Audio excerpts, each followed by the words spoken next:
I liked you enormously at the Oscar ceremony. You talked to people like these students. Do you remember? Mm-hmm. May I quote you? Yep. He said, when you grow up in a suburb of Sydney or Auckland, a dream like this seems kind of vaguely ludicrous and completely unobtainable. But this is directly connected with those childhood imaginings. And for anybody who's on the downside of advantage and relying purely on courage, it's possible. I can't think of a better message for people like these out there.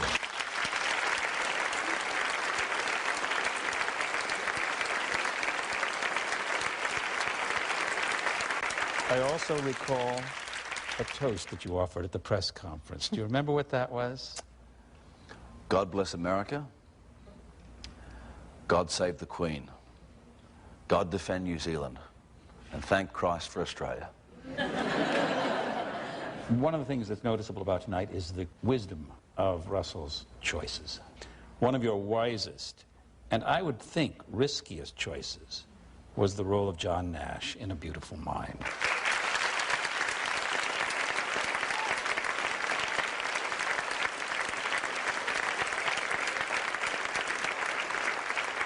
How did you prepare that part? It's a lot of reading. I had about 16 black and white photographs or something of Nash. And it kind of occurred to me later on, you know, in the process of discovery, that these were episodic photographs, that he's actually in the photograph, but he's not in the room, man. You know, he's off on some other planet, you know, because there was just a slackening of his face muscles, and his eyes were, had a certain direction. They weren't looking directly at anything. They were like, you know, they're still somewhere around here, but he was actually, he'd left for a while. But there was things to learn about his life, things to learn about the time period, things I had to learn about mathematics, you know. You know, for example, I had to come up with my own system of remembering what the hell it was I was writing on the blackboard. Because I couldn't think in terms of it being mathematics, because I'd never done that kind of advanced or applied mathematics at all, you know. When I met Nash, I asked him, you know, he snuck up on the set. He wasn't supposed to be there. He hadn't told anybody he was coming. So I went over to him and I said, "Hello, John." And he was staring at me. He was so intense about it. And he said, "I just saw you on the television the other night." And I said, "Yeah."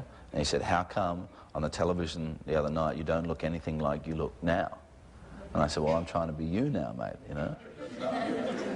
One of the most astonishing things about this film is that because of the way it was written and directed, that is to say, with the fantasies played absolutely realistically, what it did was it took us inside his schizophrenia.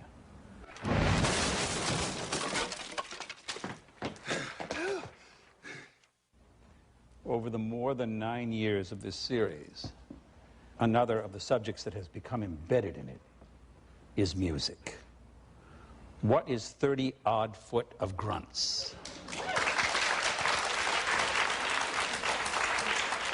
While I've been doing all this other stuff that we've talking about, you know, I still sing with the band, and we release records and we tour around every now and then and stuff.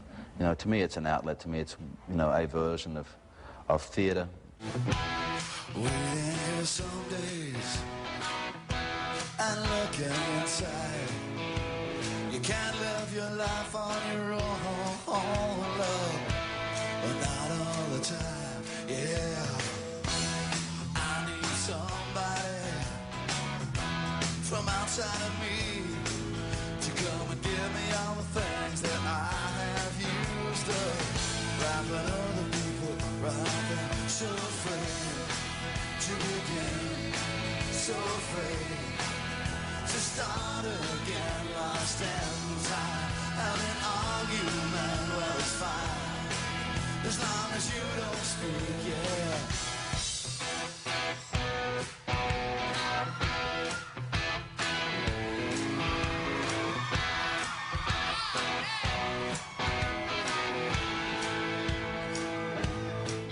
You have said that you always approach acting with a rock and roll mentality.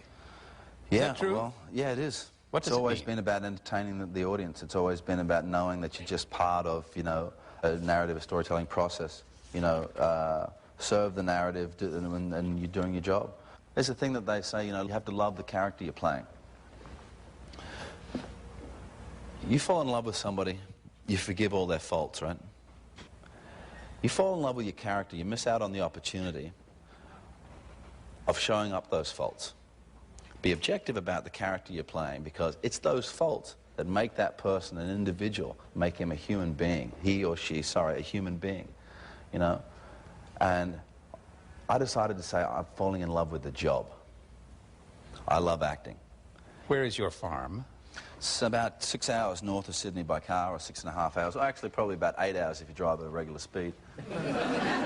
And who lives there normally? My mum and dad, my brother Terry, his wife Melissa, my dogs Chasen and Lucy, 500 cows, my horse Honey. Paradise?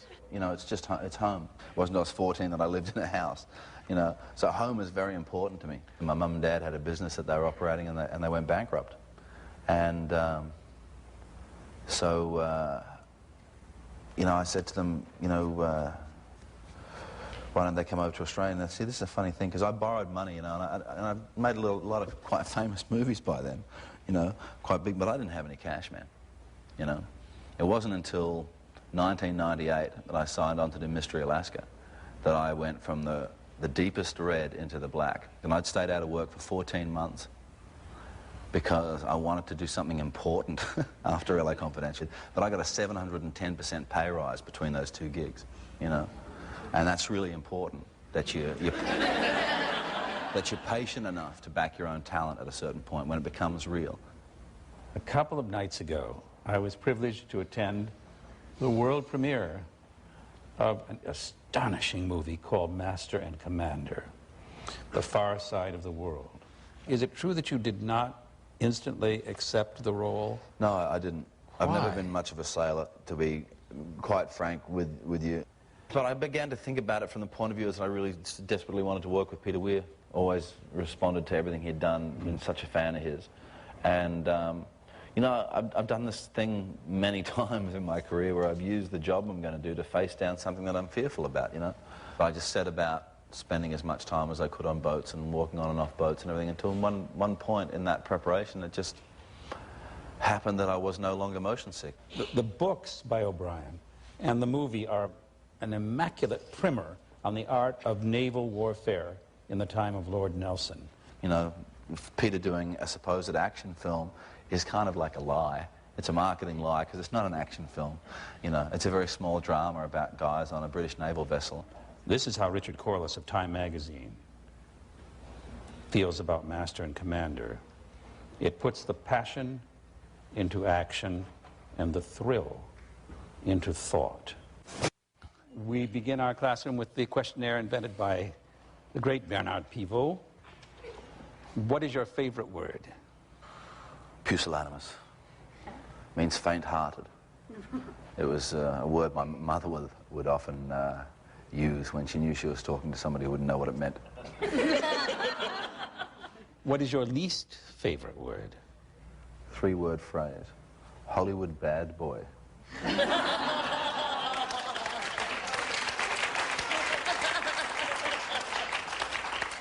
When this goes on the air, with what this gentleman gave us tonight, it's going to ruin your reputation.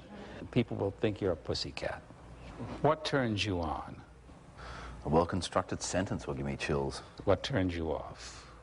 False accusation. What sound or noise do you love? Deep, thrumming kind of noises, so possibly one of my favorite instruments is the cello. What sound or noise do you hate? I hate television coming from another room. A question I've been waiting 9.5 years to ask you. Russell Crowe, what is your favorite curse word? No, a curse word by itself is nothing. You need to give it some juice. You need to give it a context, and then you need to apply some passion. Fuck me swinging.